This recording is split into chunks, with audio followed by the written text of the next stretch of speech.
제 아내에 대해서 얘기를 해볼까 합니다. 제 아내는 정말 주변에서 저를 부러워할 정도로 현모양처였습니다. 거기다가 시부모님한테도 정말 잘해서 저희 부모님이 계신 시골에서도 제 아내는 모두 알고 계실 정도입니다. 어머님 친구분들은 효부상을 줘야 하지 않냐는 말이 나올 정도였어요. 너무 고마워서 저라도 잘 하려고 최선을 다하고 제 가정에도 충실하려고 많은 노력을 했습니다. 총각 때도 둘만 좋으면 다 좋아서 표현해도 그럴 거라 생각했는데 신혼 때 많이 부딪힌 일로 싸우기도 했었지만 그럴 때마다 아내는 천사였습니다. 다 참고 지혜롭게 해결해왔죠. 그래서 싸움은 결혼 생활 20년 동안 정말 거짓말 같지만 크게 한 번도 싸우지 않고 지냈습니다. 아내가 집에서 워낙 내조를 잘해줘서 저는 일만 열심히 하면 되었거든요. 그렇게 20년을 같이 살다 보니 서로 싫고 좋음이 보이고 서로 눈치껏 배우자를 위해 최선을 다하면서 살았는데 어느 날부터 애엄마가 달라지기 시작하는 겁니다. 회사에서 알게 된 동기 언니라는 사람을 알게 되면서 자꾸 밖으로 돌기 시작했고 나가기만 하면 술을 먹고 오는데 그것부터 이상했습니다. 그러더니 날이 갈수록 때가 되어도 들어오지 않는 날이 점점 많아졌어요. 술도 잘하는 편이 아닌데 술을 먹고 들어오고 이제는 아예 저녁 시간에 맞추어 음식 배달을 해두고 나가더군요. 아이들은 엄마가 언제부터 일이 있는지 모르겠지만 아주 당연하듯이 배달 음식을 먹는 게 익숙하더군요. 애들이 어릴 때는 유기농으로 음식을 해서 먹이고 특별한 날이 아니면 먹이지 않던 사람인데 아이들이 자연스럽게 배달 음식을 먹는 것을 보고 멘붕이 오는 것 같았습니다. 아이들에게 물어봤더니 그런지 좀 되었다고 하더군요. 아내에 대해 더 구체적으로 말을 해드리자면 워낙 수줍음도 많고 사람들이 많은 곳은 일체 가지 않고 노는 것도 좋아하지 않는 사람입니다. 아내랑은 20대 중반에 만나서 지금 40대 중반이 되었어요. 이사도 참 많이 다녔는데 이번처럼 이렇지는 않아서 저는 너무 당황스럽고 한 번도 이런 적이 없던 사람이 이사 오고 나서 화장도 하고 모임도 만들어서 나가고 그렇더군요. 너무 걱정이 되어서 주변에 물어보니 갱년기 오면 그럴 수 있다네요. 제가 남자여서 그쪽으로는 아는 것이 없어 달라진 아내를 위해 검색도 해보고 전화 상담도 해봤습니다. 남들은 제가 너무 유난 떠는 건 아니냐고 하지만 그동안 저에게 자신을 희생해준 아내에게 무언가 도움이 된다면 해주고 싶어서 나름 여러 방면으로 애를 써봤습니다. 여자들은 한 달에 한 번 한다는 마법이라는 것도 여전히 하고 있고 저희가 20년을 살았어도 서로 부부 사이가 남다를 만큼 좋습니다. 그렇다 보니 아내가 달라지는 것은 제게 너무나 크게 와닿는 겁니다. 자신보다 가족이 우선이었던 사람이 시댁에 형님들이 둘이나 있는데도 막내라고 게을리하지 않고 먼저 희생을 해서 열심히 살아온 아내였습니다. 이 사람이 이제 지쳐서 그런가 싶어 아내의 지인 중 제가 아는 분이 있어서 물어보기도 했는데 전혀 아내의 상태를 모르고 있고 이상한 건 이사 오고 나서 자주 하던 연락은 끊겼다고 하더군요. 어머니도 하시는 말이 며느리가 예전같이 않아서 그렇다며 혹시 싸웠냐고 묻더군요. 부모님들은 저희가 싸움이라는 건 전혀 안 한다는 걸 알면서도 몇 번이나 행동이 변했다며 물어왔죠. 어머니 말로는 어디 가려는지 급하게 본인 할 일을 끝나자마자 가버렸다고 하더군요. 워낙 부모님한테도 딸처럼 하나하나 챙기면서 본가에 한두 시간은 기본으로 있다가 온 사람인데 1시간도 채 있지 않고 갔다고 해요. 그러면서 다음에는 자주 못 올 것 같다고 그런 말까지 하고 갔다고 합니다. 그래서 부모님들은 애들이 크니까 돈 들어갈 일이 많아서 며느리가 일을 하려나 보다 생각하고 더 이상 묻지 않았다고 하더군요. 저는 먼저 말을 할 때까지 기다려야 하는지 아니면 먼저 물어볼까 많은 고민 끝에 일단 가볍게 물어봤습니다. 당신 너무 밖으로 나가는 것 같은데 안 그런가? 그동안 20년 동안 집에만 있었으니까 이제 나갈 때도 됐지. 집에만 있으면 몸에 곰팡이가 돋는데. 그런 소리가 있었어? 몰랐어. 언니 알게 되면서 여러 명이 알게 됐는데 너무 재밌어. 나이들이 있어서 그런가 농담도 하고 너무 웃다가 시간 가는 줄 모르고 늦은 거야. 애들이 배달 음식을 너무 쉽게 먹는 것 같은데. 원래부터 좋은 걸로 다 먹여봐서 이제 그 정도는 괜찮아. 나는 밖에서 약속 있어서 못 본다지만 그래도 애들 엄마고 지금이 한창 먹을 때인데. 걱정 마. 영양제 다 챙겨 먹이고 있어. 너무나도 달라진 아내의 태도에 저는 할 말이 없었습니다. 애들 먹는 거에 유난 아닌 유난을 떨었던 사람인데 저렇게 말을 하니까 딴 사람이랑 말을 하고 있는 것 같았어요. 지금 만나고 있는 사람들이 주부들인지 물어봤습니다. 이사 온 지 3달밖에 안 됐는데 그렇게 친해졌어? 응, 그동안 뭐 하고 살았나 모르겠어. 자기 현모양처였잖아. 가족을 위해 최선을 다해 살았잖아. 그래서 내가 되려 고맙고 또 고맙지. 그러니까 바보처럼 살았다는 거지. 아, 억울해. 왜 그래? 아는 언니들이 나보고 바보래. 그렇게 살지 말라고 해서 생각해보니까 진짜 억울한 것 같아서. 내가 그거 보상해줄게. 나도 이제 회사에서 인정받아서 안정되었고 애들도 자기 자리에서 최선을 다하고 있으니까 내가 이제는 당신을 위해서 살게. 했더니 한 번도 볼 수 없었던 모습으로 지갑을 들고 또 나가더군요. 순간 저도 뒤따라 가려고 했는데 아내의 모든 행동이나 말들 때문에 어리둥절하고 있다가 아내가 나가고 저는 뒤따라갔습니다. 이미 그 언니라는 사람들과 약속이 되어 있었던 것 같았습니다. 호프집으로 자연스럽게 들어간 아내를 보니 언니라는 사람이 따라준 술 원샷 하는 것을 보고 깜짝 놀랐습니다. 아내가 원래 술을 좋아하지도 않지만 잘 먹지도 않아서 밖에서 먹어봤자 맥주 500 하나 시켜놓고 서너 시간 버티는 사람이었는데 저는 그 모습을 보고도 도저히 믿기지가 않았습니다. 아내의 모습을 더 지켜보기 위해서 맞은편 커피숍 2층으로 올라갔어요. 다행히 아내가 창가 쪽에 자리를 하고 있어서 아내를 지켜보는 것은 어렵지 않았습니다. 그런데 그러고 있는 제 모습이 너무 한심하고 뭐 하는 건가 싶어서 그냥 일어나려고 하는데 그때 그 자리에 어떤 남자 2명이 합석을 하더군요. 한 남자가 아내 옆에 앉더니 팔을 감는데 너무 놀라서 일단 폰을 들어 그 자리에 일어나 뛰어내려가 서둘러 그 술집으로 갔습니다. 문을 열고 들어서자 아내가 저를 보자 그 남자를 뿌리치면서 고개를 푹 숙이더군요. 아마도 이 사람은 제가 알고 온 줄 모르고 잠깐 숨는 것 같았습니다. 저는 그 자리에 서서 김희선 하고 크게 이름을 불렀습니다. 아내는 몸을 움찔했지만 고개를 들지 않았어요. 함께 있던 사람들은 저 사람 왜 저러나 하는 식으로 바라보고 앞에 있던 여자는 아내 이름을 제대로 아는지 그 여자도 고개를 숙이더군요. 그런데 갑자기 옆에 있던 남자가 벌떡 일어나더니 누구야? 너 뭐 하는 거야? 라고 하더군요. 나 저 여자 남편이다. 왜? 저 여자 김희선 아닌데? 사람 잘못 본 것 같은데 하더군요. 저보다 나이가 많아 보이는 남자가 건달스러운 말투로 말을 하더군요.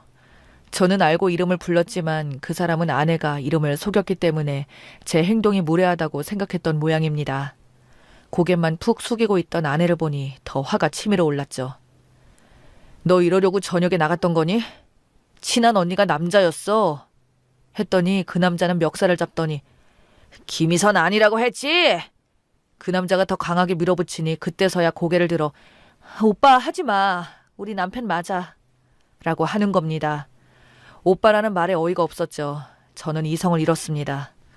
케이블에 있던 컵이며 안주가 순식간에 바닥에 떨어지고 깨지고 난리가 아니었죠. 제가 남편이라는 걸 확인한 남자는 그 자리를 도망가지 않고 꼬리를 내리더니 형씨, 내가 실수를 했네.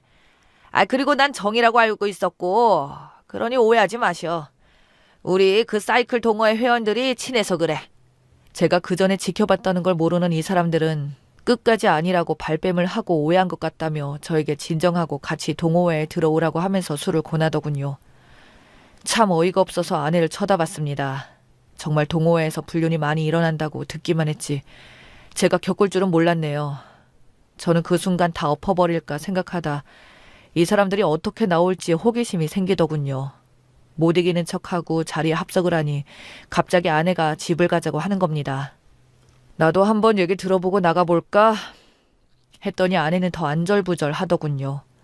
많이 어색한 분위기 속에 얘기를 하려고 하는데 같은 동의 회원으로 보이는 사람들 몇 명이 또 오더군요. 이제 막 도착한 이들은 제가 아내의 남편인 줄 모르고 농담을 시작하는 겁니다. 제가 인사도 건네기도 전에 제가 새로 가입한 회원으로 착각하고 이런저런 농담을 하는데 어이없는 소리를 하더군요. 아내와 그 오빠라는 둘 사이를 두고 연애 어쩌고저쩌고 하더군요. 저는 밝은 표정을 하면서 그 농담에 합류를 했어요. 둘이 진짜 잘 어울리네요.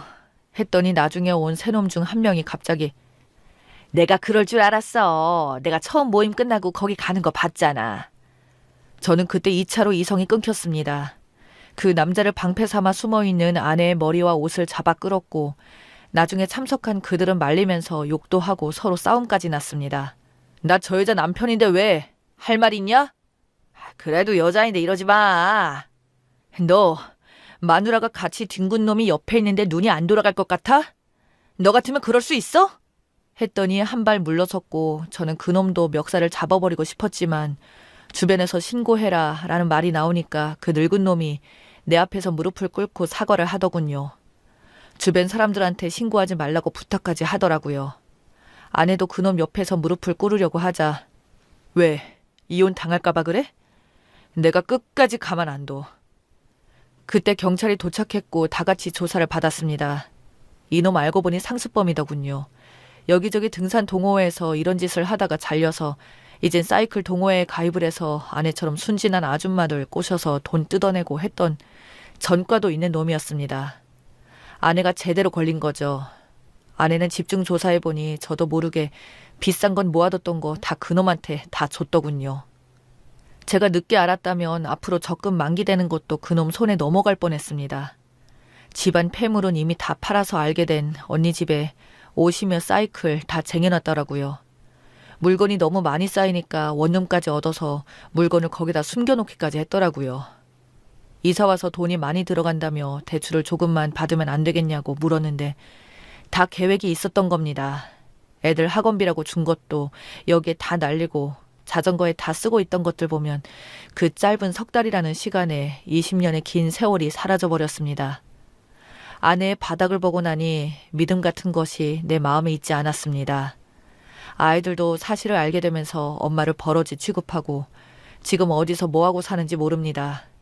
이혼하고 바로 잠적해버렸거든요. 죽지 않았다면 어딘가에 살고 있지 않을까 싶습니다. 후기 사연이 있습니다. 참 소름 돋는 얘기를 하려고 합니다. 하루아침에 사라진 아내에게서 전화가 왔습니다. 돈 요구를 하더군요. 돈이 없으면 자기는 맞아 죽는다고 살려달라면서요. 아내의 전화를 추적해서 알아보니 허름한 방이 하나 있는 곳에서 지내고 있었습니다.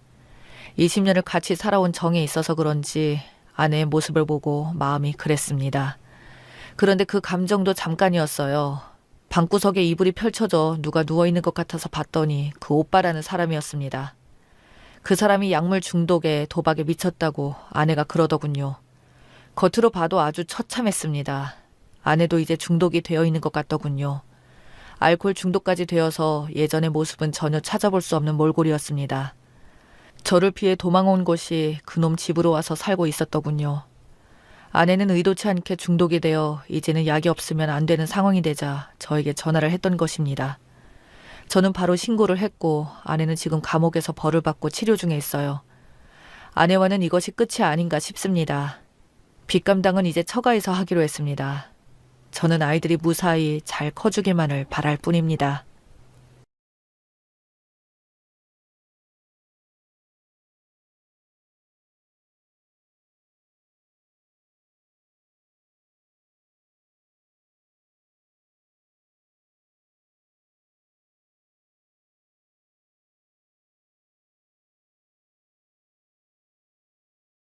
안녕하세요. 제가 이 글을 쓰면서 꼭 드리고 싶은 말은 불륜 그거 제발 하지 마세요. 반드시 벌 받긴 하더라고요. 제 친부가 상간녀에게 눈이 뒤집혀서 친모랑 자식이라고 하나 있는 제 가슴에 대못 받고 결국 제가 수능 100일 좀 안 남겨놓고 이혼했어요. 그리고 제 기억은 초등학교 3학년쯤에 부모님이 제 앞에서 크게 싸운 적이 있었는데 여자 문제더라고요. 그때부터 밤마다 부모님이 이혼하게 해달라고 빌었던 터라 부모님의 이혼이 그렇게 좋을 수가 없었어요. 제가 철이 없었던 이유도 있지만 친모가 이혼 안 해주고 버티니까 친부가 술 먹고 때리면서 스트레스를 풀었거든요. 친모도 친부한테 맞은 스트레스를 똑같은 방법으로 나한테 풀고 정말 고래 싸움에 새우등 터진 거죠. 그렇게 버티다 드디어 해방을 맞이했으니 솔직히 부모님의 이혼이 좋을 수밖에요. 저는 아직도 내가 그 가정 환경에서 가출 안 하고 고등학교까지 잘 마친 게 그렇게 자랑스러울 수가 없습니다. 심지어 11년 개근이었습니다. 성적도 반에서 5등 안에 들었습니다. 가정이 이 지경인데 친모와 제가 돈이 있었겠어요? 수능만 보고 저는 백화점으로 바로 취업했죠.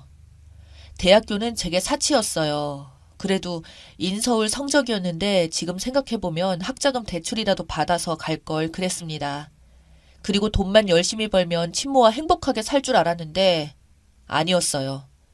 20년 동안 받은 친모의 상처가 정말 너무 깊었는지 이혼 후 친모는 매일 술로 살았고 20년 동안 습관이 되었는지 나를 그렇게 때리더라고요. 1년 만에 결국 친모와 연 끊고 나왔습니다. 더는 못 맞겠더라고요. 이건 지금도 후회 안 해요. 친모를 시간이 지날수록 조금씩 이해하지만 용서하지 못한 것도 사실입니다. 아무튼 옥탑방을 벗어나기 위해서 한 달에 이틀을 쉬면서 하루에 14시간씩 일했습니다.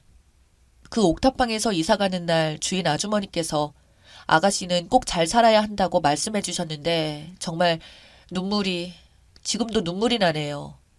이 지구상의 모든 상간녀들아, 너희들이 파투낸 가정의 자녀들은 대부분 이 정도의 고통을 겪는다. 이 글을 보고 이 정도쯤이야 하는 것들은 진짜 천벌받아요. 그리고 제가 쓴 것은 빙산의 일각입니다. 글이 길어질까봐 일부만 적는 겁니다. 상간녀 너희들이 무슨 짓 하는지 똑똑히 알아둬라. 그리고 이 글 끝까지 읽어. 너희들의 최후를 알려줄 테니까. 그러다 지금 남편을 만나서 집도 사고 차도 사고 토끼 같은 자식들도 낳고 잘 살고 있는데 정말 갑자기 친부가 저를 찾아왔네요.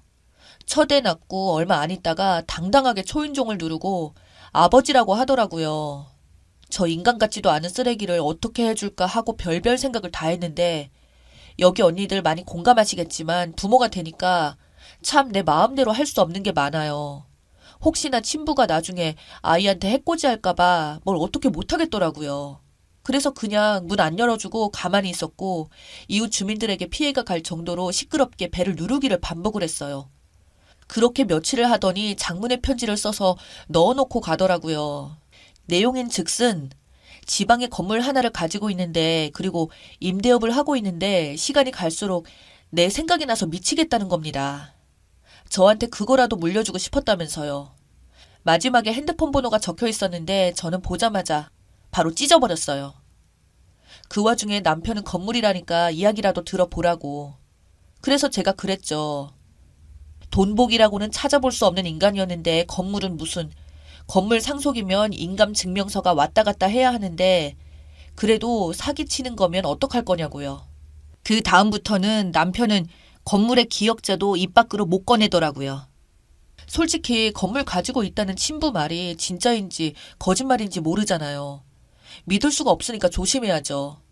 아등바등 모아서 겨우겨우 집 한 채 사고 자식 낳아서 키우고 있는데 이것도 날리면 어쩌나 싶어서 그래요. 그렇게 제가 연락 안 하는 걸로 마무리 지을 것처럼 한참을 아무 일 없었습니다. 그런데 어느 날 또 갑자기 어떤 삐쩍 마른 아주 못생긴 아줌마 한 명이 저를 찾아왔어요. 얼굴이 조금 일그러졌더라고요. 제 이름을 물으면서 친부 이름을 말하더니 친부랑 지금 같이 사는 아줌마인데 잠깐 이야기 좀 하자고 하더군요. 바로 친모랑 나를 20년 동안 괴롭혔던 그 상간녀였습니다. 그냥 무시하려고 했는데 아기띠로 아기를 안고 있는데 하도 아줌마가 저를 끌고 가려고 하니까 바로 경찰 불러서 같이 파출소로 갔어요. 집에서 파출소가 정말 가까웠는데 그 파출소에 근무하시는 경찰분들도 이제 우리 속사정 다 알고 계셨습니다. 그 상간녀 아줌마 면상 보려고 숙면실에서 숙면하시던 분까지 나오셔서 빙 둘러 앉아서 지켜보셨어요. 제가 백화점에서 일했다고 했죠. 거기서 일하면서 늘어난 건 제 통장의 잔고가 아니라 말빨과 능청 이런 것들이었고 저는 순한 눈매를 장착했죠. 상간녀 아줌마는 이게 무슨 상황인지 처음에는 어리둥절해 하다가 경찰 아저씨들이 자꾸 아기 엄마 괴롭히면 우리도 어쩔 수 없다고 철창 들어가서야 된다고 하니까 상황 파악이 된 건지 단축구멍 같은 눈에서 눈물 뚝뚝 흘리면서 하소연을 시작하더라고요. 친부와 그 상간녀 아줌마 사이에서는 자식이 없었습니다. 이 아줌마 자식들은 이혼한 다른 남편들 사이에서 낳은 자식들인데 자식이 4명인가 3명인가 아빠가 다 다른가 봐요. 100년 묵은 구렁이 같은 친부가 이 여자 몰래 재산을 남 같은 자식인 저한테 주려고 했던 거예요. 나이 들수록 정이 떨어진다고 하면서 뭐라고 친부가 2번 정도 보낸 편지에 적혀 있던데요. 혼인신고하고 살다가 또 이혼을 했대요. 그러고 다시 혼인신고 안 하고 살다가 친부 마음이 완전히 변한 겁니다. 뭐 다른 여자가 없었겠어요? 대충 분위기 보니까 그 상간녀 아줌마도 친모처럼 여자 문제로 골머리 좀 썩은 것 같더라고요. 뿌린 대로 거두는 거죠. 친부 재산이 건물이랑 오피스텔 2채가 있는데 안 좋은 것들은 자식들에게 주겠다고 하고 알짜인 건물을 나를 주겠다고 해서 아주 많은 자식들이 화나서 친부를 어지간히 닥달했나 봐요. 그것 때문에 친부 마음이 확 돌아섰는데 하필 친구가 마음대로 찾아왔을 때 우리 첫 아이를 보자마자 친부 눈이 하트가 되는 게 내 눈에 보일 정도였습니다. 아무튼 상간녀 아줌마랑 파출소에서의 싸움은 의외로 짧게 끝났어요. 왜냐하면 아줌마가 지금 곱게 안 가면 그 나머지 재산들까지 내가 다 먹어버릴 거라고 했거든요. 처음에는 그 말 듣자마자 고래고래 소리를 지르더니 경찰 아저씨가 안 되겠다고 수갑 가져오라니까 급하게 가방 가지고 가더라고요. 그러고 한 번 더 찾아왔었는데 그때는 자식들까지 대동해서 왔길래 조용히 핸드폰으로 난리치는 거 찍어서 신고하고 바로 최대한 빨리 집 팔고 이사했어요. 이 일이 벌써 3년 전이고 지금 어떻게 됐냐면요. 친부랑 상간녀 아줌마는 정말 끝났어요. 아줌마는 계속 친부한테 들러붙으려고 하고 친부는 나한테 아이 한 번만 보게 해달라고 들러붙었어요. 지금은 이사해서 연락이 끊겼는데 언제 다시 주소를 알아내서 찾아올지. 아무리 구슬리고 닥달을 해도 친부가 꿈쩍을 안 하니까 아줌마와 아줌마 자식들이 결국 머리를 잘못 굴리고 친부한테 깽판을 쳤나 봐요. 임대사무실, 건물관리실 다 뒤집어 엎고 재산 분할 소송을 걸었다는데 그건 제가 상관한 일 아니고 상간녀 아줌마랑 소송도 있었고 건물 상속 어쩌고 하니까 언제든 그 건물을 내가 원하면 나에게 상속하겠다는 유서를 법적 효력이 있게 작성하느라 개인 변호사를 고용을 했고 나한테 또 장문의 편지를 보냈어요. 그 상간녀 아줌마는 지질이 복도 없는 게 친부랑 법적 혼인 기간이 너무 짧고 친부랑 상간녀 아줌마랑 이혼한 지 5년이 한참 지나서 친부가 건물을 못 주더라고요. 친부의 친척들이 모여 사는 지역이 있는데 그 지역의 땅을 투기해서 돈을 벌었대요. 친모랑 나만 개고생한 거였어요. 아, 하늘이시여. 난 돈 없어서 이틀이나 밥도 못 먹고 서서 일한 적도 있는데 이 거지 같은 인간은 땅 투기하고 살았네요. 결론은 그 상간녀 아줌마랑 그 자식들은 오피스텔도 감지덕지한 상황이죠. 그 상간녀 아줌마도 막장인 게 친부랑 이혼하고 전 남편이랑 다시 재혼을 했는데 안 써도 알겠죠. 법적으로 권한이 전혀 없대요.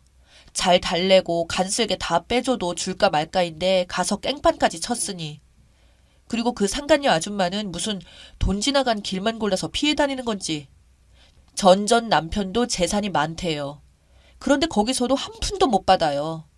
그 아줌마랑 살 때는 거지였다가 그 아줌마랑 이혼만 하면 전 남편들이 대박이 터져요. 그리고 이건 이 일로 알게 됐는데 이후에 재산 분할을 할 수 있는 법적 기간이 따로 있더라고요. 전 남편들이 그 기간이 지나서 대박이 터지니 어째요? 그래서 친부한테 거머리처럼 들러붙어서 발악을 하는 거라는 게 그 편지의 내용이고 이것도 읽고 바로 쓰레기통으로 직행시켰습니다. 친부는 처음 우리 집에 왔을 때 인터폰으로 내가 우리 아버지는 10년 전에 돌아가셨다고 말했던 게 충격이었나 봐요. 그 이후로는 벨도 못 누르고 편지만 2번 놓고 갔는데요. 이것도 상간녀 아줌마랑 그 자식들이 찾아와서 집 팔고 이사 왔으니 그 이유는 모르겠네요. 그리고 건물에는 미련 없는 게 신랑 좋은 사람 만나서 돈 잘 벌어요. 잠깐 신랑 썰 좀 풀자면요. 저 만날 때 백수에 군대도 미필이었고 대학도 4년제 중 2년이나 남았었고 저처럼 외로운 사람이라 비빌 언덕이 전혀 없었고 학자금 대출도 있었어요. 20대에 만나서 백화점 다니면서 대학 졸업시켜 대출금도 같이 갚았고 군대도 기다려줬어요. 그리고 가슴 아픈 이야기인데 남편이 형이 한 명이 있었는데 자기 밥그릇 못 챙기는 스타일이라서 몇 번 경제적으로 도와줬고 지금은 연 끊었어요. 밑 빠진 독에 물 붓기라 시아버님도 힘드셔서 용돈 드리다가 돌아가실 때 옆에서 함께 마음 아파했었죠. 그래도 한창 어릴 때는 고마운 줄도 모르고 정신 못 차리고 술만 먹고 외박하고 그러더니 아이 태어나고 나서는 꼼짝 못하고 돈 벌어오는 기계 하고 싶다고 자청하더라고요. 지금은 아이한테도 잘하고 저한테도 잘하고 벌써 같이 산지 10년이 다 되어 가는데 나름 내 주제에 좋은 사람 잘 만났다 싶어요. 남편이 한창 속썩여서 첫 아이 낳고 안 되겠다 싶어서 아이만 내가 키우게 해주고 남편은 아예 안 보는 조건으로 양육비, 위자료, 재산 분할 다 포기할 테니까 이혼만 해달라고 제가 무릎 꿇었었거든요. 그때 충격을 먹었는지 그 다음부터는 울면서 설거지해요. 절대로 억지로 안 시켰어요. 본인이 스스로 해요. 내가 그토록 좋아하던 시아버님 제사상 신랑이랑 단둘이 차리는 게 체력적으로 조금 힘들긴 하지만 그것 빼고는 잔소리하는 시어머니도 없고 아이들만 잘 키우면 되니까 이만하면 거지 같은 부모님 밑에서 태어난 것 치고는 성공했다고 생각해요. 글이 길었네요. 어떻게 끝내야 할지 그 상간녀 아줌마 자식도 딸도 있는데 글이 길어지니까 줄이자면 하나는 꽃뱀만 나서 전 재산 다 잃었어요. 상간녀들아, 아직도 별거 아닌 것 같지. 그래서 너희들이 안 되는 거야. 너희들은 구제받을 길도 달라질 기회도 없어. 그저 언젠가 망가진 인생 붙잡고 끙끙거릴 뿐이지. 본인도 모르게 막장으로 가는 거, 그게 제일 큰 벌이야. 그리고 긴 제 인생 걸어온 길을 읽어주신 여기 계신 분들께 감사드립니다.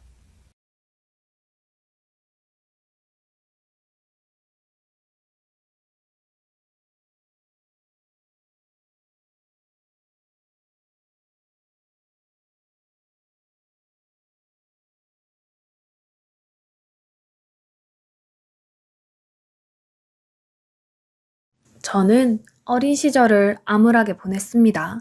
대여섯 살 때부터 조금씩 기억이 나는데 그때를 떠올려보자면 저한테 2살 어린 동생과 집에 둘이 있었던 기억이 나요.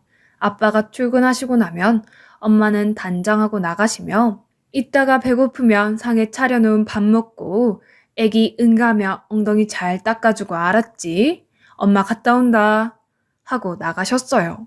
더 어렸을 때도 그랬었는지 기억은 나지 않아 모르겠지만 적어도 제가 대여섯 살 때부터는 그랬어요.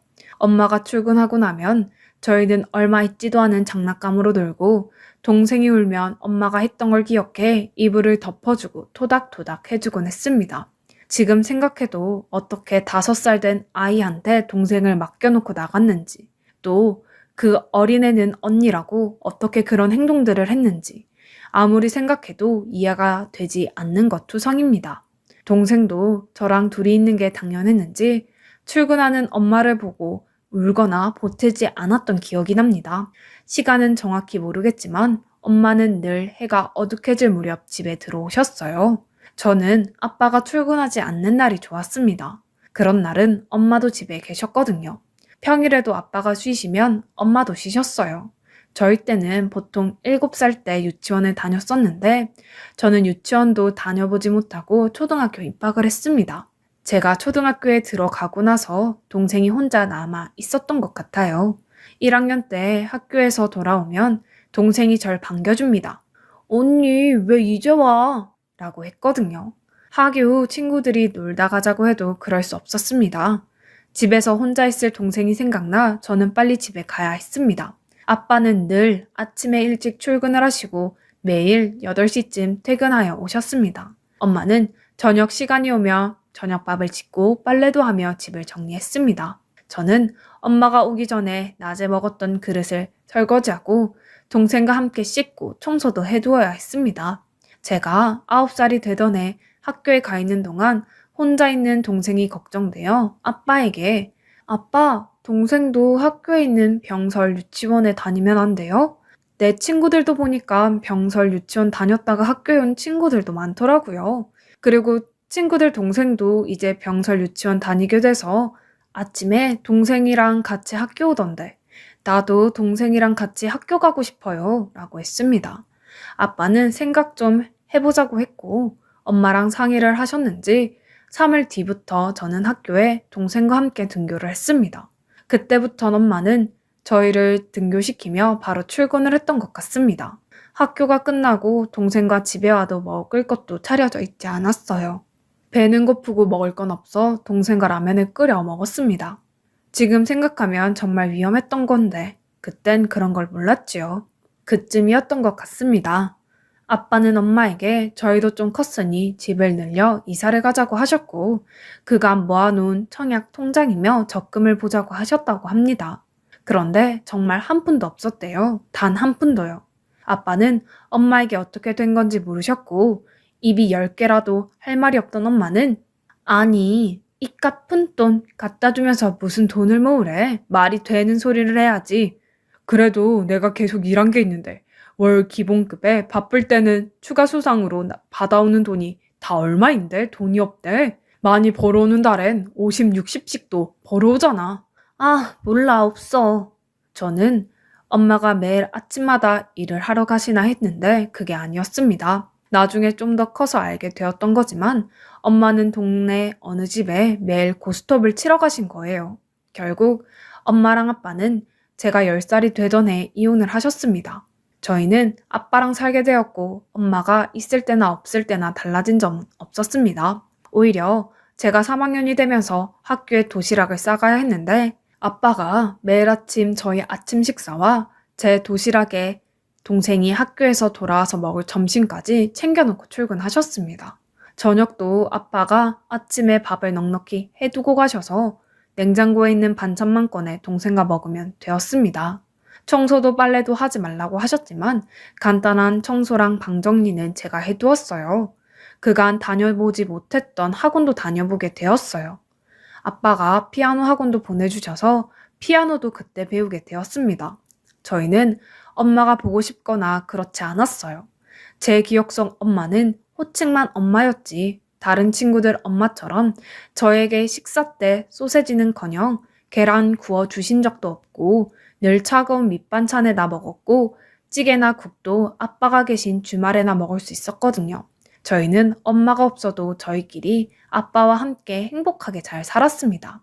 그러다 제가 13살이 되던 해 아빠가 새엄마가 되실 분을 모시고 왔습니다. 그냥 엄마라는 단어가 싫었어요. 첫인상도 따스했던 새엄마는 너무 좋은 분이셨습니다. 새엄마는 친엄마와 달리 집에 계셨어요.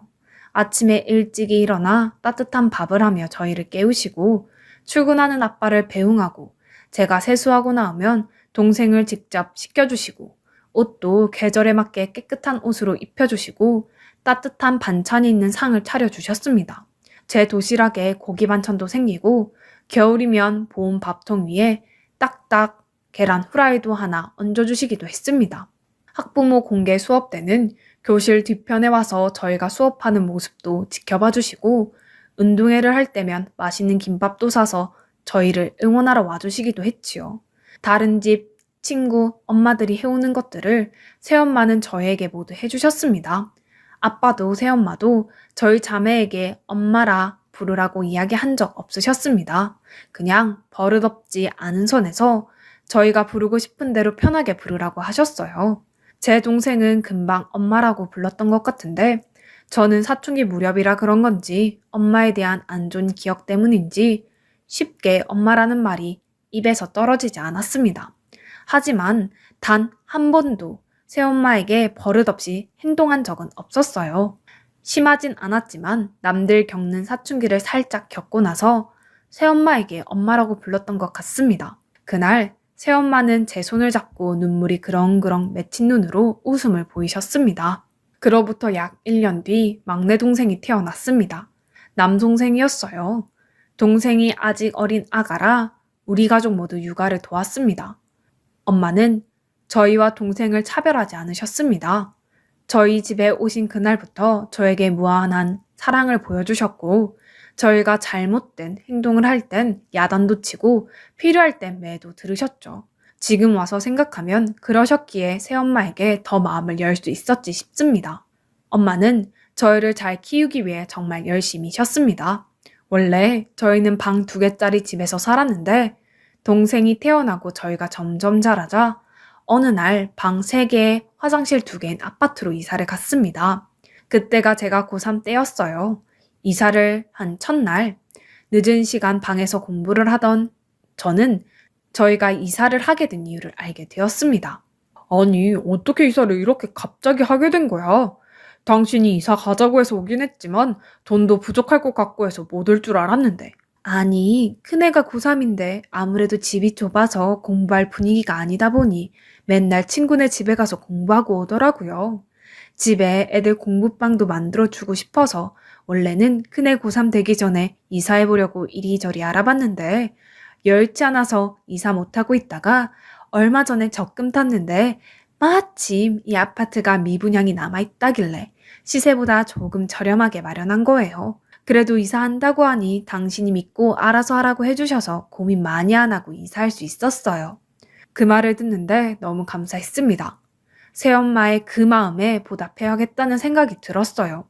그때 성적이 중간 정도 되었는데 그간 해왔던 것보다 더 열심히 공부를 해서 정시로 인서울대학에 들어갔습니다. 저는 대학을 졸업하고 작은 회사를 다녔고 소개팅으로 5살 연상 남편을 만나 3년 연애하고 결혼을 하였습니다. 그 세월이 흐르는 동안 저희는 진정한 가족이 되어 있었습니다. 새엄마가 새엄마였던 것을 잊고 마치 절 낳아준 엄마였던 것으로 생각하며 지내왔어요. 제가 결혼하고 3년 뒤 제 동생도 결혼을 하였어요. 저희 남편도 괜찮은 회사에 다니고 있었습니다. 회사도 탄탄한 편이었고 월급도 괜찮게 받는 편이었어요. 저는 제가 어렸을 적 엄마의 부재를 느꼈던지라 남편에게 이야기해 집에서 살림만 하며 아이들을 케어했습니다. 그렇게 평화로운 나날이 계속되던 어느 날 남편이 회사에서 명예퇴직을 권고받았습니다. 회사가 급격히 어려워지며 정리해고 당하는 거였죠. 하루아침에 저희는 수입이 없어졌습니다. 남편과 고민 끝에 퇴직금의 대출을 땡겨 편의점을 해보기로 했습니다. 여러 편의점 회사를 알아보다 어느 한 편의점을 선택했고 부푼 마음으로 개업했습니다. 동네에 나름 좋은 위치에 자리해 있던 저희 편의점은 첫 달부터 수입이 괜찮은 편이었습니다. 저나 제 남편은 밤에 근무를 하며 편의점을 24시간으로 돌렸어요. 힘들었지만 그래도 내 사업을 한다는 마음이 재미도 있었습니다. 편의점을 운영하다 보니 별의별 사람들이 다 있더군요. 시장처럼 돈을 깎아달라는 사람, 1+1 제품이 아닌 물품을 가지고 와서 1+1 해달라는 사람. 그런데 밤에는 더 별별 사람들이 오는 것 같더군요. 술 취한 사람, 험악한 사람, 어딘가 이상해 보이는 사람들이요. 그러다 보니 남편은 너무 힘들어했고요. 한 번씩 시간대를 바꿔보자고 해도 한사코 남편이 밤 근무를 했습니다. 그러던 어느 날 편의점을 차가 돌진해 남편이 크게 다치는 일이 생겼습니다. 제가 출근하기 전 편의점에서 있던 남편은 그날 손님이 오기 전 새벽 5시 무렵 편의점 주변을 쓸고 있는데 많지 않은 운전자가 몰던 차가 정지 신호에 정지를 한다는 게 악셀을 밟아 저희 편의점으로 돌진한 거고 하필 편의점 앞에 서 있던 저희 남편을 친 거죠. 남편은 전치 16주를 받았습니다. 정말 눈앞이 깜깜하더라고요.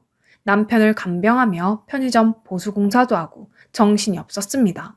남편이 치료를 잘 받게 하기 위해서는 편의점을 하루빨리 다시 운영해야 했어요. 그런데 정작 24시간 운영할 수 없다 보니 어쩔 수 없이 아르바이트를 뽑아야 했습니다. 그런데 야간 알바는 쉽게 채용하기 어렵더군요. 그래서 주간 알바를 채용하고 야간 간병인도 썼습니다. 남편이 회복하는 기간 동안 아이들은 엄마가 와 계시며 봐주셨습니다. 사고를 누구보다 마음 아파하는 사람이 엄마셨어요. 엄마가 안 계셨다면 그 힘든 시기를 어떻게 겪어냈을까 생각만 해도 아찔합니다. 편의점 공사가 마무리되고 야간 근무를 하다 보니 정말 별별 사람들이 다 오더군요. 그중 인상 깊은 사람은 매일 밤 11시쯤 와서 소주 2병과 마른 안주를 사서 편의점 앞 파라솔에서 술을 마시는 아주머니셨습니다. 저희 엄마 또래 정도 되어 보였는데 정말 매일 그렇게 술을 드시더라고요. 저야 하나라도 더 판매하면 좋지만 매일 계속되니 그분의 건강도 걱정이었습니다. 그런데 제가 걱정하는 건 괜한 오지랖이었겠지요. 그래서 혼자 그렇게 생각하고 말았습니다. 그렇게 한 달쯤 되었을까? 그날도 그 아주머니께서 오셔서 언제나와 같이 술과 안주를 사십니다. 계산대에 오셔서 물건을 내려놓으시며 대뜸 너 이미정 아니니? 이미정? 이라고 하시길래 당황했습니다. 그런데 제 이름표가 있어 얼마든지 알 수 있는 사항이라 그냥 매일 보니 딸처럼 생각이 들어 그런가 하고 애써 웃으며 네, 보시는 것처럼 제 이름은 이미정이에요 라고 하자 아니 너 동생도 있잖아. 동생이 이미숙이고 2살 차이 아니야? 너희 둘 나이가 이제 한 40 정도 되지 않았나? 저의 개인적인 사항을 알고 있어 깜짝 놀랐습니다. 야, 너 엄마도 못 알아보냐? 그럼 여기에 전에 일하던 사람이 남편이냐? 어휴, 사람 참 좋아 보이더만 네가 날 닮아서 남자 보는 눈은 있구만. 이게 다 무슨 소리인가 싶었어요. 떠올리고 싶지도 않았고 그래서 그간 잊고 지냈던 엄마라뇨. 아직도 이 근처에서 살고 있어? 나는 전국 팔도를 돌고 돌다가 결국 살던 곳이 좋다고 다시 여기 와서 사는데 네가 아직 여기서 살 줄이야. 내 단골 편의점이 니네 집일 줄 또 누가 알았겠냐? 내가 이제 와서 같이 살자고 하거나 네 아빠한테 가거나 하지 않을 테니까 걱정 마라. 아휴, 나도 미련 없어. 아무튼 자주 보자. 난 간다. 그렇게 그날도 밖에서 술을 마시고 가셨습니다. 밖에서 술을 마시는데 신경이 엄청 쓰였어요. 하지만 언제나처럼 시크하게 술만 열심히 마시고 가십니다. 이걸 누구한테 말하기도 그래서 그냥 혼자만 알고 있었어요. 그런데 다음날부터는 저희 친정 엄마라고 하면서 편의점에서 물건을 그냥 가져가시는 분이 계시다고 합니다. 저의 친엄마인 듯 했어요. 그래서 못 가져가게 하라고 했어요. 그러면 계속해서 물이나 음료수 등을 가져가신다고 하더군요. 그래서인지 밤에 나타나지 않으셨어요. 안 되겠다 싶어서 아르바이트생에게 또 엄마가 오셔서 식품을 그냥 가지고 가시거든 경찰을 부르라고 했습니다. 저랑 상관없는 분이라고요. 그날도 엄마는 오셔서 계산을 안 하고 가셨고 알바하는 분이 신고를 해서 이내 경찰서에 연행되셨습니다. 경찰서에서 자신이 편의점 주인 친정엄마라며 우리 딸이 알아서 해결하는 부분인데 저 알바생 나부랭이가 뭘 몰라서 신고한 거라면서 난리를 치셨다고 하네요. 이내 저도 경찰서에 갔고 경찰이 친정 엄마라고 묻길래 아니라고 했습니다. 친엄마는 맞지만 제가 어릴 적에 이혼하셨고 절 제대로 키운 적도 없다고요. 엄마는 벌금형을 받았습니다. 그리고 엄마는 그 이후 나타나지 않았습니다. 다행이다 생각했어요. 그런데 그 뒤로 2달 뒤 남편이 많이 회복되어 가던 즈음 다시 친엄마가 나타났습니다. 그리고 제게 고래고래 욕을 하더군요. 너 어떻게 엄마를 신고할 수가 있냐? 내가 좀 따지러 왔다. 엄마라뇨? 여기 엄마가 어딨어요? 어디 있긴 어딨어? 어? 여기 있지. 딱 봐도 넌 나 닮지 않았니? 아버지랑 이혼하시면서 저희 두고 가신 거면 엄마이기도 포기하신 거 아닌가요? 그런데 이제 와서 엄마라고 하는 이유를 모르겠네요. 저희 어려서부터 저희는 키우지도 않고 엄마라뇨. 갑자기 나타난 이유도 모르겠고 이제라도 만났다고 엄마 노릇을 하는 게 아니라 엄마랍시고 딸 편의점 장사 물건 함부로 가지고 간다는 게 어이가 없고 제가 전생에 무슨 죄를 지었나 싶네요. 이년아, 네가 신고한 바람에 노역하고 왔잖아. 엄마한테 무슨 말을 그렇게 매정하게 하냐? 노역을 하던 진역을 살던 그게 제가 알 바인가요? 벌금 낼 돈이 없어서 노역을 했다고. 내가 먹고 죽을 돈도 없어. 그러니까 니네 편의점에서 먹을 것 좀 가지고 가는 건데. 아, 그게 그렇게 아깝냐? 엄마 아니라고요. 내 엄마 아니라고요. 남이잖아요. 왜 자꾸 엄마라고 하세요? 그럼 진짜 우리가 남이냐? 네, 남이에요. 그러니까 가세요. 그렇게 친엄마는 돌아가셨습니다. 그날 남편에게 가보기 전 집에 들러 아이들과 엄마를 살폈습니다. 엄마는 제게 낮에 간호하고 밤이면 일을 하려니 너무 힘들지? 라고 물으셨고 괜찮아요. 낮에 그 사람 잘 때 저도 침대에서 눈 붙이거든요. 그래도 이게 아니지. 얼굴이 너무 까칠하다. 오늘 닌 거라도 한 대 맞아. 정말 괜찮아요. 혹시 뭐 다른 고민 있니? 아니요, 그런 거 아니에요. 그냥 이 생활이 길어지니 그런 것 같아요. 이제 곧 그이도 퇴근하니 괜찮아지겠죠. 솔직히 말해, 넌 늘 고민이나 걱정이 있어도 얘기 안 하잖아. 대신 그럴 땐 너한테 그런 표정이 있어. 엄마 속일 생각하지 말고 이야기해봐. 그간 있었던 일을 다 이야기했습니다. 친엄마가 나타난 일과 나타나서 한 행동에 대해서요. 그러자 그 온화한 엄마의 표정이 무섭게 변하더군요. 오늘부터 내가 밤에 가서 일할게. 나야말로 낮에 애들 학교 보내놓고 낮잠 자면 돼. 아니에요. 엄마 힘들어서 못하세요. 괜찮아. 넌 몰라. 엄만 할 수 없는 건 이야기도 안 꺼내. 내가 너희도 내 자식처럼 잘 키울 자신이 있었으니 너희 아빠랑 결혼한 거야. 그렇지 않았다면 너희 아빠랑 지금까지 계속 만나왔을지언정 결혼은 안 했을 거야. 그러니 내가 나갈 테니 넌 오늘 병원 갔다가 집에 와서 애들 챙겨. 안 그러면 집에 애들만 둘 거야. 내 말 명심해. 엄마, 생각보다 친어머니 성격이 세셔서 상처 받으실까 걱정이 되어서요. 나도 한 성격 하니깐 걱정 마.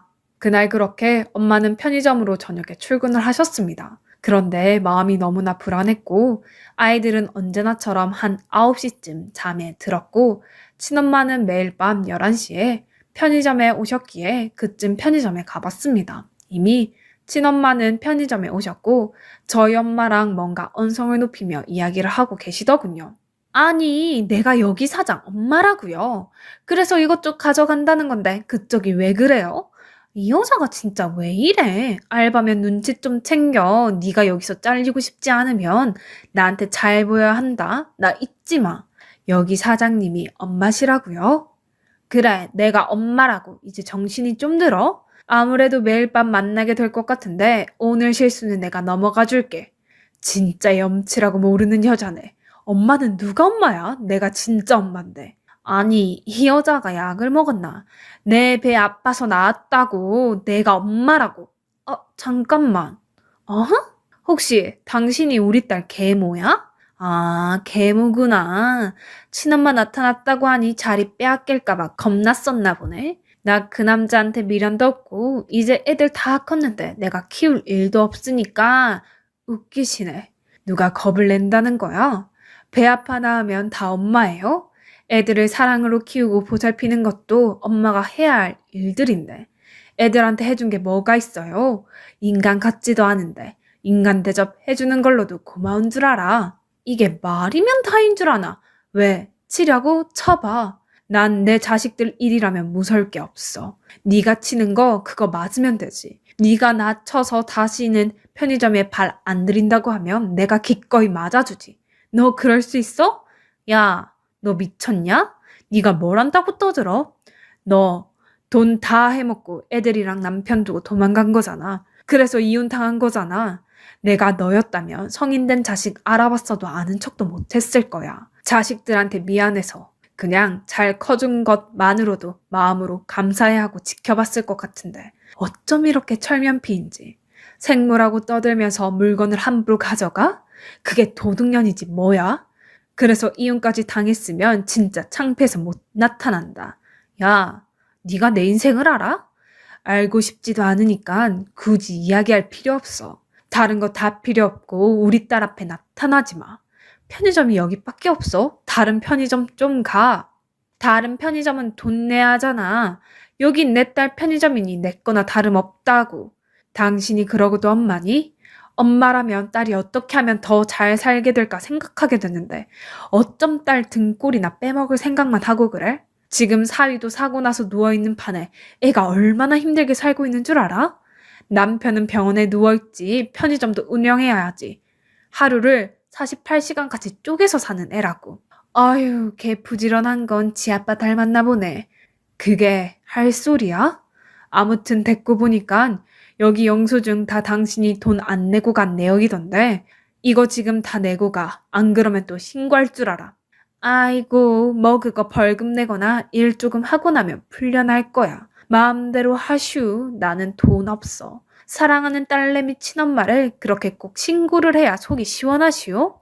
제가 그때 편의점 밖에서 112에 신고했습니다. 엄마에게 톡을 보내 계속해서 붙잡고 있으라고 했습니다. 이내 경찰이 도착했고 깜짝 놀란 친엄마는 언제 신고를 했냐며 저희 엄마에게 고래고래 소리를 지르더군요. 그래서 제가 내가 신고했는데요. 왜 우리 엄마한테 소리 지르세요? 뭐? 네가?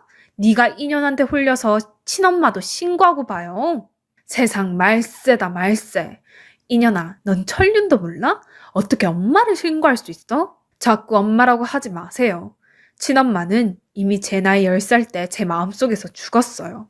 제게 엄마는 입은 한 분이라고요. 친엄마를 두 번째로 신고한 그날 엄마께서 내 말을 혹시라도 속상하게 듣지 말고 한번 생각해보면 좋을 것 같아. 너희 사는 집 지금이랑 반대쪽으로 이사하고 편의점도 이동하면 어떨까? 내 보니깐 그 여자 나오면 또 나타나서 진상 부릴 사람 같은데 말이야. 네가 친엄마라 차마 그러지 못하겠다고 하면 내가 할 말은 없지만 난 너희 가족을 위해서는 그게 나을 것 같아. 엄마 생각해 볼게요. 저도 당장에 그러고 싶지만 엄마가 이야기하신 동네는 지금 저희가 사는 곳보다 집값도 높고 건물 임대료도 좀 높은 편이라 쉽게 바로 결정할 수 있는 건 아닌 것 같아요. 그래, 현실적인 부분도 생각해야 하는 거니 내가 강요는 못하겠구나. 그런데 한번 긍정적으로 생각해 보렴. 그 일이 있고 일주일 뒤 엄마는 제게 통장 하나를 보여주십니다. 엄마, 이게 뭐예요? 이거 내가 그간 꾸준히 적금 모아서 탄 거 모아둔 통장인데 난 나이도 들었고 지금 사는 집이 만족스러워서 이사 갈 생각도 없거든. 너 이사 가고 가게 새로웠는데 보탰어. 엄마, 괜찮아요. 지금까지 저희 자매 예쁘게 사랑 가득 주며 키워주신 것도 감사한데 이런 도움까지 받는 건 아닌 것 같아요. 엄마가 앞으로 살면서 네가 도와달라고 할 때 못 도와줄 수도 있어. 엄마도 앞으로 아빠랑 남은 세월 살면서 써야 할 돈은 남겨야 해서 이것밖에 못 줘. 엄마, 엄마. 얼른 받아. 너 이거 안 받으면 네가 날 친엄마보다 못하게 생각해서라고 생각할 거야. 엄마, 그런 거 아닌데요? 엄마랑 아빠랑 평생 벌어오신 돈인데 제가 받아도 될까 싶어서 그래요. 내가 줄만 하니까 주는 거야. 그렇게 엄마는 제게 1억 5천만 원을 주셨습니다. 당연히 아빠하고 상의가 다 되신 거고요. 저희는 다음날 바로 집과 편의점을 내놓고 이사할 곳의 집과 편의점 자리를 알아보았습니다. 친엄마는 CCTV 분석 결과 상습 절도로 구형되어 실형을 받았습니다. 제가 그 어렵고 힘들었던 시절 천사처럼 나타난 엄마는 제게 악몽 같았던 엄마에 대한 기억을 모두 지우고 엄마란 한없이 따뜻한 존재라는 것을 알려주셨는데 다시 한번 엄마는 절벽 끝에 서 있는 저를 향해 손 내밀어 주신 듯 했습니다. 모두에게 그렇겠지만 저는 엄마를 생각하면 정말 감사함밖에 떠오르지 않습니다. 지금 저희 이사도 잘했고 편의점도 유독 인구가 많은 곳에 문을 열게 되면서 돈도 제법 잘 벌고 있습니다. 요즘 저희는 매월 놓치지 않고 제법 큰 금액의 적금을 꼬박꼬박 들고 있는 중입니다. 엄마가 평생 벌어놓은 돈을 저희를 위해 선뜻 내어주셨으니 막내 동생 장가갈 때 저희가 자금 마련하라고 돈을 턱하니 내어주고 싶어서요. 남편과도 이미 상의가 되었어요. 남편은 자신이 다쳐 누워있는 동안 이런 말도 안 되는 상황이 생겼다는 것에 놀랐고 저희 엄마가 나서서 모두 해결해 주셔서 너무 감사해 어찌할 바를 모르겠다고 했습니다. 이제 저희가 남은 세월 저희 부모님 편히 사실 수 있도록 살피면서 지내려고 합니다.